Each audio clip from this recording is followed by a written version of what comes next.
වහන්සේගේ උතුම් නාමයෙන් ආමෙන්. අපි අද ඇත්තටම යොහාන් තුමාගේ සුභාරංචියේ 13 වන සහ 14 වන පරිච්ඡේද වලට තමයි අපි අවධානය යොමු කරන්න යන්නේ. අපි ඒ යොහාන් තුමාගේ සුභාරංචියේ මුළු සුභාරංචියම ගත්තොත් අපි දකිනවා යේසුස් වහන්සේ මම කියන ඒ වදන් 7ක් අපිට සම්බ වෙනවා. නැත්නම් මම වෙමි මමය කියන වචන උන්වහන්සේ 7 වතාවක් පවසලා තියෙනවා. In the book of John, if you look at the whole book of John, you will find 7 statements told by Jesus, which says that he is the great I am. Jesus වහන්සේගේ ගෝලයෝ උන්වහන්සේගේ පසුපස්සේ ගියත් උන්වහන්සේත් එක්ක නිතරම ගැවසිලා සිටියත් උන්වහන්සේ කෙරෙහි බලාපොරොත්තුෙන් සිටියත් ඒ උන්ගේ මනසේ යම්කිසි හිස් බව නැත්නම් යම්කිසි කුතුහලයක් තිබුණා කොහොමද උන්වහන්සේ මේ යේසුස් වහන්සේ ප්‍රකාශ කරන්නා වූ ඒ ගැලවීම නැත්නම් මේ මාර්ගය කොහොමද ඔවුන් ලබා ගන්න කියලා. ඔවුන්ව කොතැනටද ඔවුන්ගේ ජීවිතේ ඔවුන්ගේ අවසානය කොතනද කියන එක ඔවුන්ට ප්‍රහේලිකාවක් වුණා. ඉතින් අපි දකිනවා මේ පද තුල ඒ වචනය තුල කොහොමද ගෝලයන් යේසුස් වහන්සේගේ නැවත නැවතත් ප්‍රශ්න කළා මේ බව අසන්නේ කියලා. Even though the disciples were following him, they kept their complete hope on him, but still they did not know how they would be delivered. අපි එක පදයකට අපි ඉස්සෙල්ලාම අපේ අවධානය යොමු කරමු. යොහාන් 13:36 යොහාන් 13:36 සීමෝන් පේත්‍රස් උන්වහන්සේට කතා කොට ස්වාමිනී ඔබ කොතැනට යනසේක්දයි ඇසුවේය. යේසුස් වහන්සේ උත්තර දෙමින් මා යන තැනට දැන් මා අනුව එන්ට නුඹට බැරිය. නමුත් පසුව එන්නෙහියයි කීසේක. මේ වෙලාවේදී සීමෝන් පේත්‍රස් යේසුස් වහන්සේගෙන් අහනවා ස්වාමිනී ඔබ කොතැනට යනසේක්දයි ඇසුවේය. පේත්‍රස් කියන්නේ අපි දන්නවා යේසුස් වහන්සේගේ කිට්ටුම ආදරවන්තම ගෝලයා. නමුත් ඒ පේත්‍රස් උන්වහන්සේගෙන් අහනවා උන්වහන්සේ කොතැනටද යන්නේ කියලා මා දන්නේ නැහැ කියලා. ඉතින් ඒ වෙලාවේදී යේසුස් වහන්සේ පිළිතුරක් දෙනවා. යේසුස් වහන්සේ ඒ වෙලාවේ ගෝලයන් සමග සිටියේ. ඒ වෙලාවේදී යේසුස් වහන්සේ කියනවා ඔබ දැන් දන්නේ නැහැ කොහෙටද යන්නේ කියලා. නමුත් පසුව දැනගන්න යනවා කියලා. So in John chapter 13 verse 36 it says Simon Peter said to him, Lord, where are you going? Jesus answered, where I am going you cannot follow me now, but you will be able to follow later. So Jesus is answering Peter's question. When Peter is asking, Lord, where are you going? Jesus is answering, where I am going you cannot follow me now, but you will be able to follow later. So at that point, Jesus is giving this answer to Peter, that he still doesn't know where he should go, but he will come to know that later. So we will look at another verse in John chapter 14, verse 6. So this is the main verse that I'm going to talk to you today. I am the way and the truth and the life. No one comes to the Father but through me.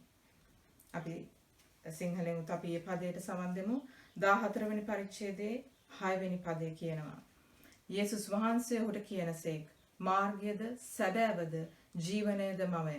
මා කරන කොටගෙන මිස කිසිවෙක් පියාණන් වහන්සේ වෙතට පැමිණෙන්නේ නැත.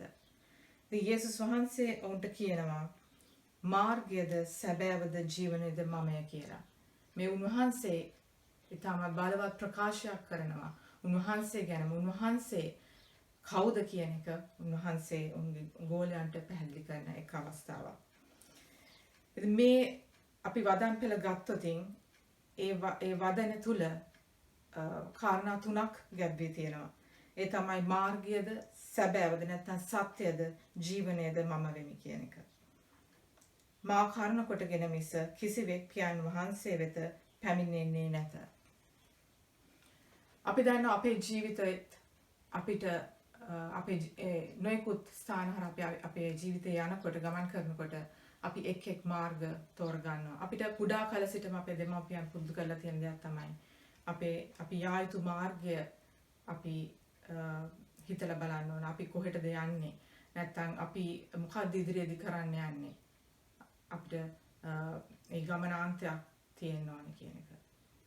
So as Christians or as human beings, we all have a destination or a goal that we should go in accordance to achieve what we want in our lives. So that is what we are brought up with in our families from our small days. Parents tell us that we should like find out what we should do in the future, or what our goals should be, what is the path that we should take in the future. ඉතින් මේ වචනේ උන්වහන්සේ මුලින්ම ප්‍රකාශ කරන දේ තමයි මාර්ගය මමයි කියන එක. Jesus says, I am the way. Jesus says, I am the way. මාර්ගය මමයි. අපි දන්නවා අපි ලංකාවේ හිටියා නම් අපි කොහේ හරි ගමනක් යනකොට මෙහි මෙල්බන් නුවරට වගේ නෙවෙයි ඉතාමත් ලේසි. මොකද අපිට මග නවත්තලා කොහේ හරි කඩේකින් හරි අහන්න පුළුවන් මේ පාර හරිද කියලා. ඒ වගේම අපිට GPS සමහරවිට අපි ලංකාවේ පාවිච්චි කරන්නේ නැහැ. මොකද අපිට ඕන කෙනෙක්ගෙන් යන ගමන මග නවත්තලා අහන්න පුළුවන් අපේ යන තැන පාර හරිද කියන එක.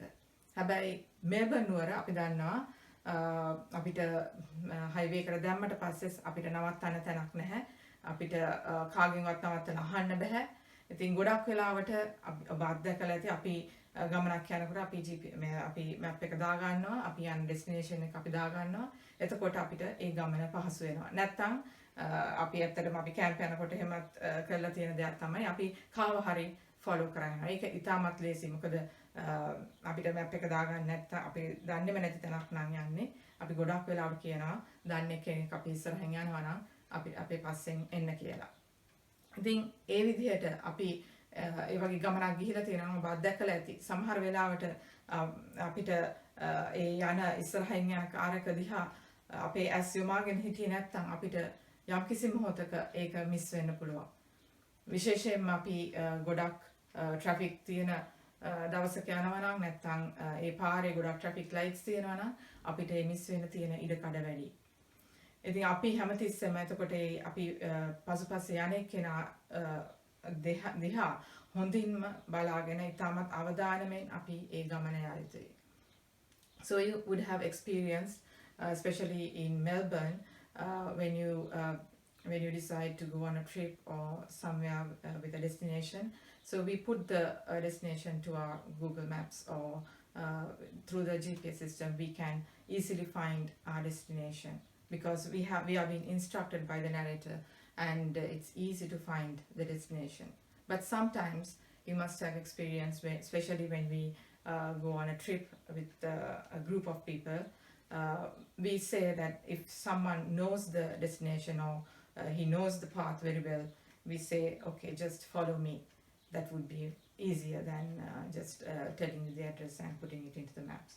So, but you would have experience that is not that easy to do if it's a very busy day where you have a lot of traffic, or if there are traffic signals, because you might miss the person who is in front of you. I think අපි ඒ වගේ අපි අත්දැකීම් අපි ලැබලා තියෙනවා.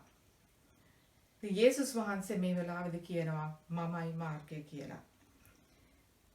යේසුස් වහන්සේ ඒ ගියපු මාර්ගයේ අපිට යන්න උන්වහන්සේ අද ආරාධනා කරනවා. ඒ මාර්ගය පහසු මාර්ගයක් නෙවෙයි. හැබැයි යේසුස් වහන්සේ එදා උන්වහන්සේ ජීවත් වෙලා ඒ ඇත්තටම මේ ගෝලයන් එක්ක ඉන්නකොට ඒ මාර්ගය උන්වහන්සේ හිතුවා ගෝලියෝ දකීවි කියලා. ඒ යේසුස් වහන්සේ උන් අතර ඉඳලත් ඔවුන්ට තේරුම් ගන්න බැරි වුණා යේසුස් වහන්සේ මොන මාර්ගයද ඔවුන්ට මේ පැහැදිලි කරන්න කියලා. අපි බැලුවොත් ඒ පදේ අපි කියපු පදේම 6 වෙනි පදේට ඉස්සෙල්ලා ඒ කවුද මේ ප්‍රශ්නය අහන්නේ කියලා බැලුවොතින් තුන්වෙනි පදයක කියනවා මම ගොස් නුඹලාට ස්ථානයක් පිළියෙල කරන්නම් මා සිටින තැන නුඹලාත් සිටින පිණිස මම නැවත ඇවිත් නුඹලා මා ළඟට ගන්නෙමි. මා යන ස්ථානයට මාර්ගය නුඹලා දන්නෝයයි කීසේක. යේසුස් වහන්සේ මෙතනදී කියනවා ඒ ස්ථානයට මාර්ගය නුඹලා දන්නෝයයි කීසේක. ඒ කියන්නේ යේසුස් වහන්සේ මේ වෙලාවේදී යම්කිසි කාරණාවක් ඕලයන් අතර බෙදා ගන්නවා.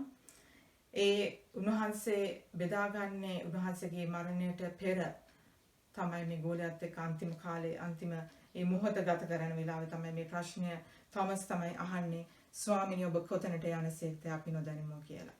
යේසුස් වහන්සේ කියනවා ඔබ දන්නවා කියලා. හැබැයි තොමස් කියනවා අපි දන්නේ නැහැ කියලා.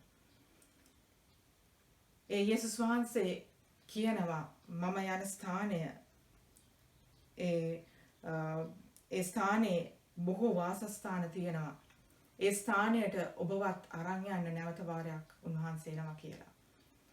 මේ උන්වහන්සේ ඉතාමත් ලොකු අභිරහසක් තමයි වෙලාවේදී ඒ ගෝලයන්ට දෙන්නේ. අද අපි ඒ දේ දිහා බලනකොට අපිට තාමත් සමහරවිට තේරුම් ගන්න අමාරු වෙන්න පුළුවන්.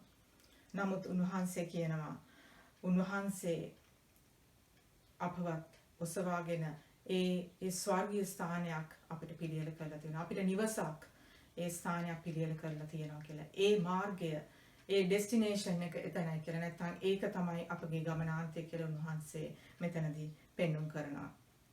So Jesus is saying that he is the way maker. Like he has already made a place for us in heaven. So that is the way that Jesus is asking us to follow. So that day also Thomas was doubting again. He was asking from Jesus that he doesn't know the way that Jesus is showing him. But still Jesus is saying that he is going to go and come back. He is going to prepare a place in heaven for us, and that he is going to come back to take us to that heavenly place, to that eternal place. So my dear brothers and sisters, so what Jesus is saying to you and me today is that he is the way maker in our lives.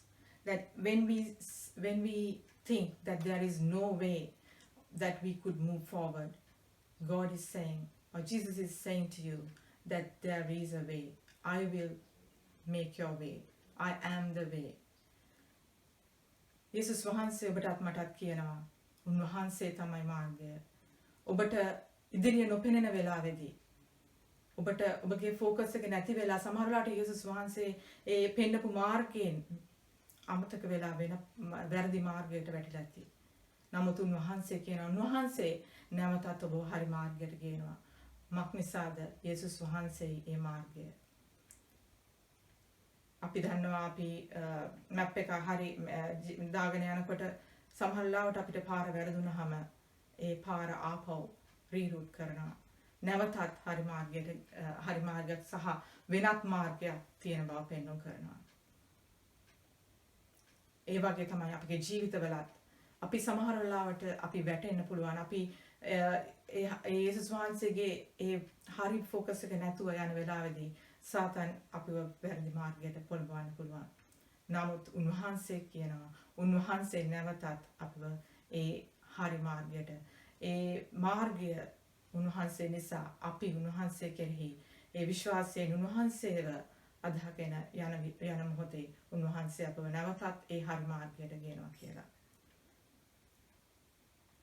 ඒ නිසා අපි ඒ focus එක නැත්තම් අපගේ ඇස් උන්වහන්සේ කෙරෙහි යොමාගෙන ඒ උන්වහන්සේගේ ඒ මාර්ගයේ යා යුතුයි.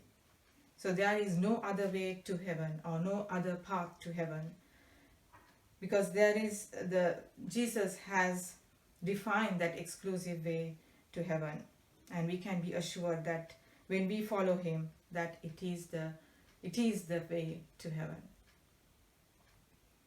ඒ තමයි යොහන් 14:6 කියනවා ඒ වදනේ මාර්ගයද සත්‍යද ජීවනද මම වෙමි කියන එකේ මම මාර්ගයයි කියන එකේ උන්වහන්සේ අද අපිට කතා කරන්නේ. ඊළඟට අපි බලමු මොකද්ද මේ සත්‍ය කියලා. උන්වහන්සේ කියනවා සත්‍ය නැත්නම් සැබෑව මම වෙමි කියලා. Jesus is saying, I am the truth. I am the truth. අද සත්‍ය අපි බැලුවතින් ගොඩක් වෙලාවට සත්‍ය ප්‍රකාශ කරන්න මනුෂ්‍යයා බයයි නැත්නම් බයයි.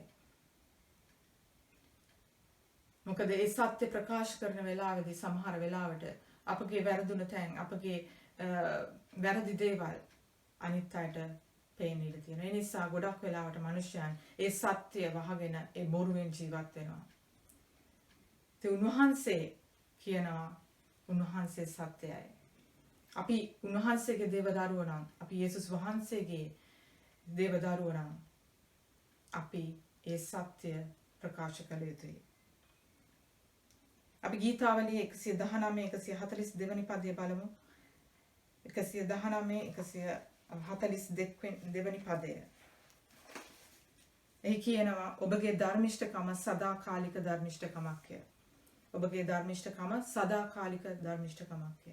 ඔබගේ ව්‍යවස්ථාවද සත්‍යය. ඔබගේ ව්‍යවස්ථාවද සත්‍යය. ඉතින් මෙතන උන්වහන්සේගේ ධර්මිෂ්ඨකම ගැන කතා කරනවා. ඒ වගේම උන්වහන්සේගේ ව්‍යවස්ථාව සත්‍යයක් බව ප්‍රකාශ කරනවා. නමුත් යේසුස් වහන්සේ විදන්නවා නව කිවිසුමේ උන්වහන්සේ ප්‍රකාශ කරනවා උන්වහන්සේ ඒ ආවේ ඒ ව්‍යවස්ථාව සම්පූර්ණ කරන පිණිසත් ඒ ඔබටත් මටත් ඒ ගැලවීම දෙන පිණිසත් කියලා. So Jesus came to fulfill the law and the prophecies in the Old Testament, and he is the only measure of righteousness. So Jesus is the true righteousness. So when we see Jesus, you will be seeing the true righteousness of God.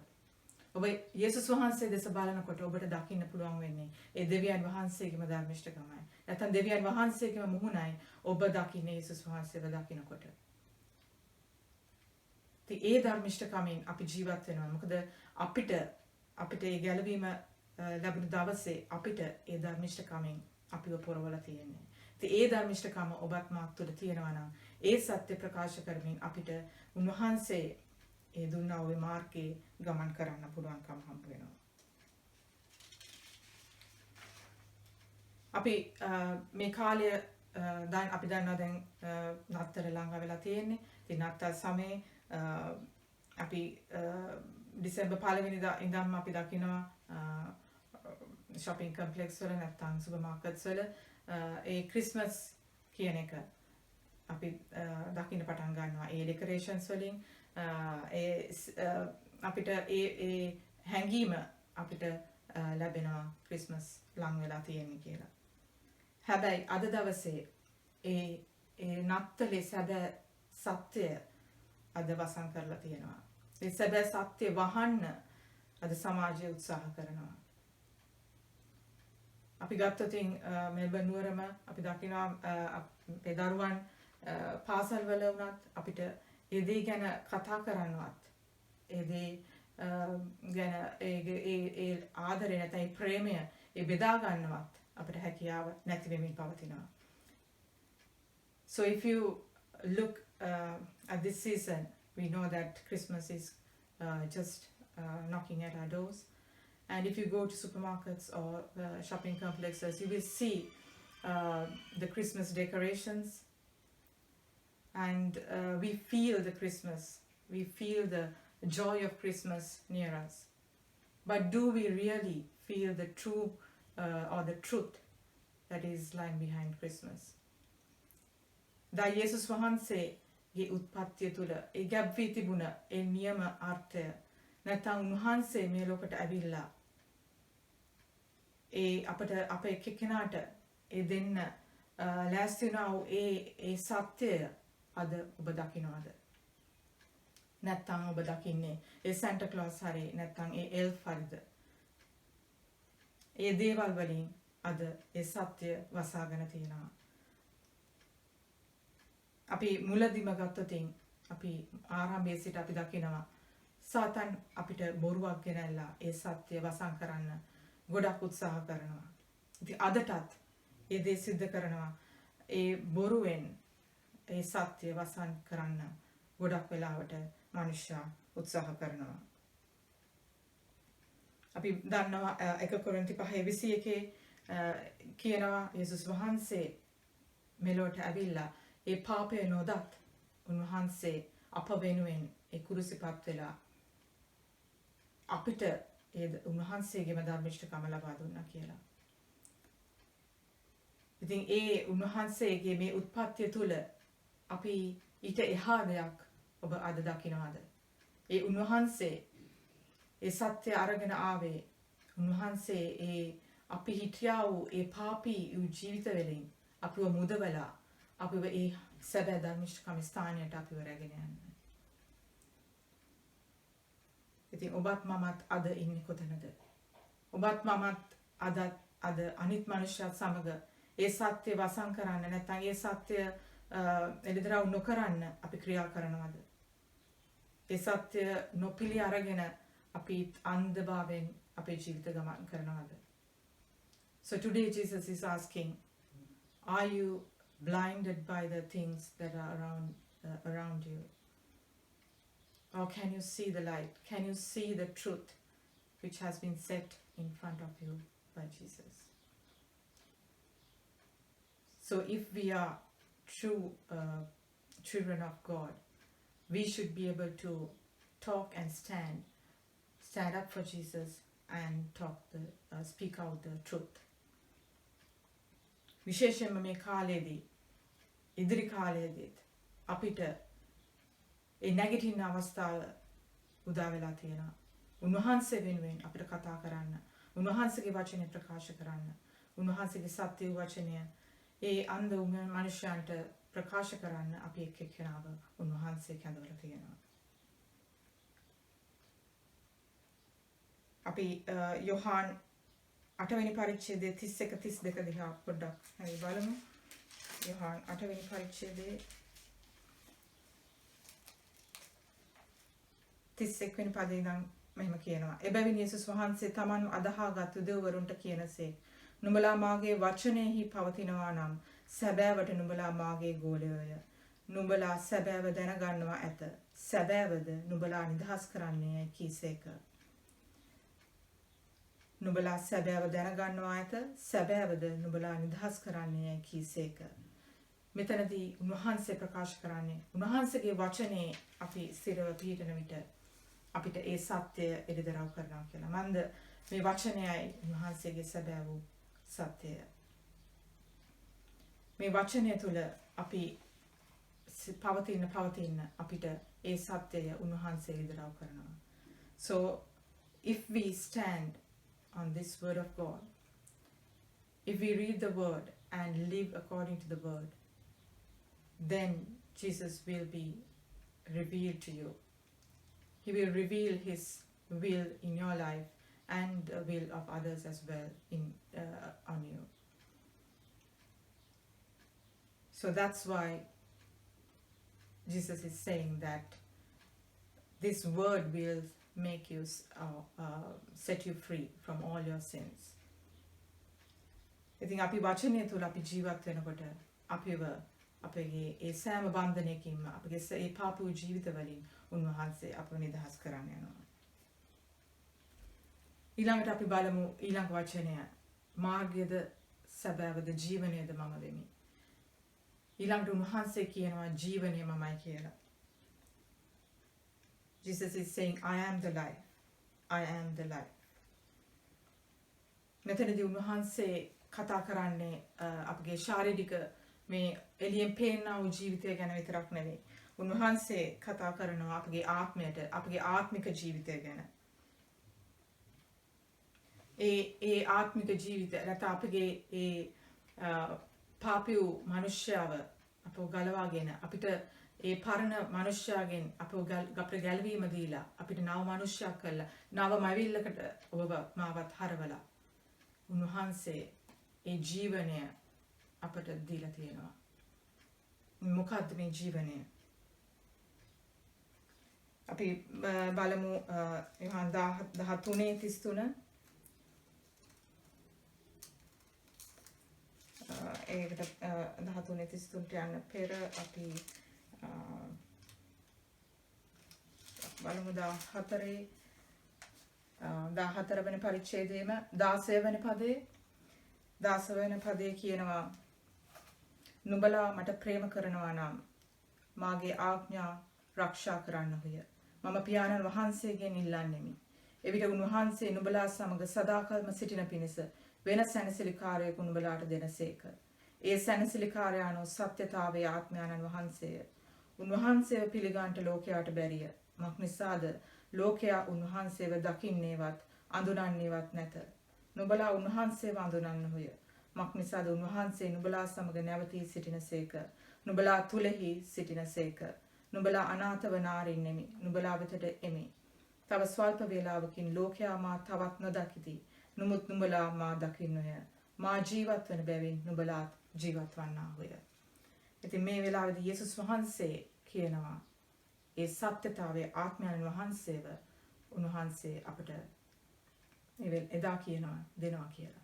අද අපි හැම කෙනාටම ඒ සත්‍යතාවයේ ආත්මයන් වහන්සේ දීලා තියෙනවා. ඉතින් ඒ සත්‍යතාවයේ ආත්මයන් වහන්සේ සුදාත්මයන් වහන්සේ ඔබත් මාත් තුළ නම් ඒ ජීවමාන යේසුස් වහන්සේ අදත් ඔබ තුළ ජීවත් වෙනවා. So let's look at John chapter 14 verse 16. And I will ask the Father, and he will give you another helper, a comforter, advocate, intercessor, counselor, strengthener, and standby to be with you forever. The Spirit of truth, whom the world cannot receive and take to its heart, because it does not see him or know him, but you know him, because he, the Holy Spirit, remains with you continually and will be in you. So this is the truth. So this is the truth. So Jesus has given you and me the Holy Spirit to remain in our lives. So to remain in you and me. So that it will continually and will be in you. So through the Holy Spirit, we will be seeing the truth, which the world cannot see. It says that, so the world does not see him or know him, but you know him because he remains with you continually. So, if the Holy Spirit is in you, then we should be able to act and live a life that Jesus has given us. Because Jesus is the same yesterday, today, and tomorrow.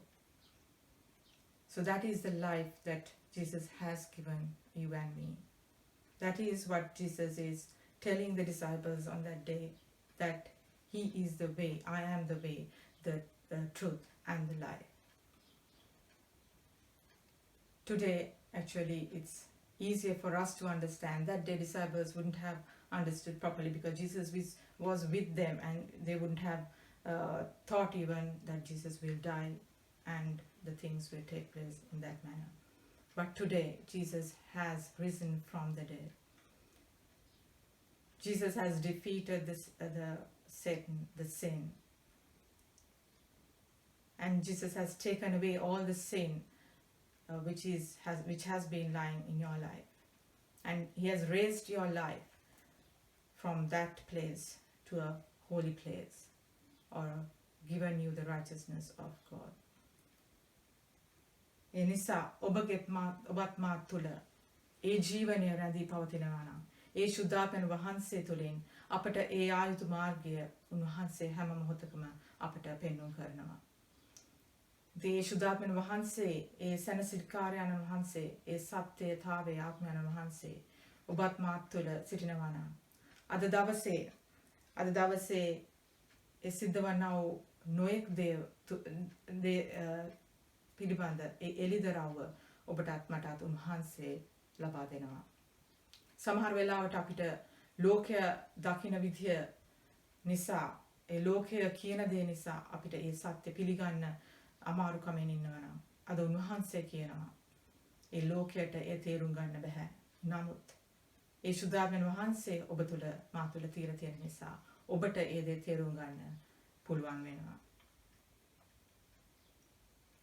ඉතින් ඒ නිසා අද ගොඩක් හිතුණවන්ට වැරදිච්ච තැනක් තමයි ඒ ජීවනය ඔබ තුළ තියෙන බව අමතක කරලා තියෙනවා. නොයෙකුත් වෙන මාර්ග හොයාගෙන අද කිතුනවා ගමන් කරනවා. ඒ ලෝකය කියනා වූ මාර්ග ඔස්සේ ගමන් කරනවා. ඒ ලෝකයෙන් දෙන දේවල් ලබා ගන්න ඒ ලෝකයේ සත්‍ය හොයාගෙන මිනිස්සු ගමන් කරනවා. නමුත් උන්වහන්සේ අද කියන්නේ ඒ උන්වහන්සේ තමයි ඒ මාර්ගය, උන්වහන්සේ තමයි සත්‍යය, උන්වහන්සේ තමයි ජීවනය. අපි අවසාන වශයෙන් අපි තව පදයක් යොහන් 13 වෙනි පරිච්ඡේදයේ 33 වෙනි පදයේ දෙස අපි බලමු. දරුවනි මා නුඹලා සමග සිටින්නේ තව ස්වල්ප වේලාවක්ය. නුඹලා මා සොයනවා ඇත. මා යන තැනට එන්න නුඹලාට බැරිය යුදෙවරුන්ට කී ලෙසම දැන් නුඹලාටත් කියමි.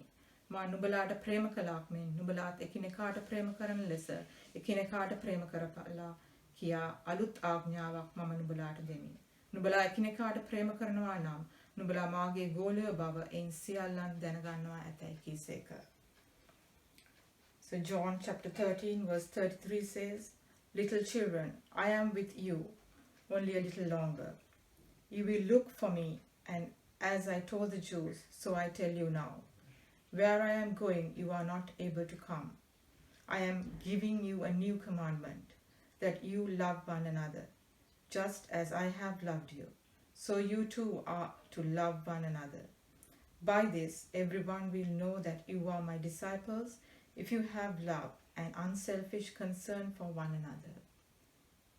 ඒ අවසාන වශයෙන් උන්වහන්සේ මේ සඳහන් කරන දෙයක් තමයි උන්වහන්සේ ඒ අලුත් ආඥාවක් අපිට දීලා යනවා. ඒ තමයි අපි එකිනෙකාට ප්‍රේම කරන්න කියලා. උන්වහන්සේ ප්‍රේම කළාක් මෙන් උන්වහන්සේගේ ජීවිතය පූජා කළා. අපේ එක්කෙනාට උන්වහන්සේ ප්‍රේම කළාක් මෙන්ම අපි එක්කෙනාට ප්‍රේම කරමු. විශේෂයෙන්ම මේ කාලය තුලදී අපි මේ නත්තල් සමයට ඇතුල් වෙන මොහොතේ අපි සභාවක් ලෙස, අපි පවුල් ලෙස, අපි අන්‍යයන්ට, අපි එක්කෙනාට අපි ඒ ප්‍රේමය පෙන්වන්න අවශ්‍යයි. So at the end, actually, I would like to share with you the new commandment that Jesus has given us. That is to love one another.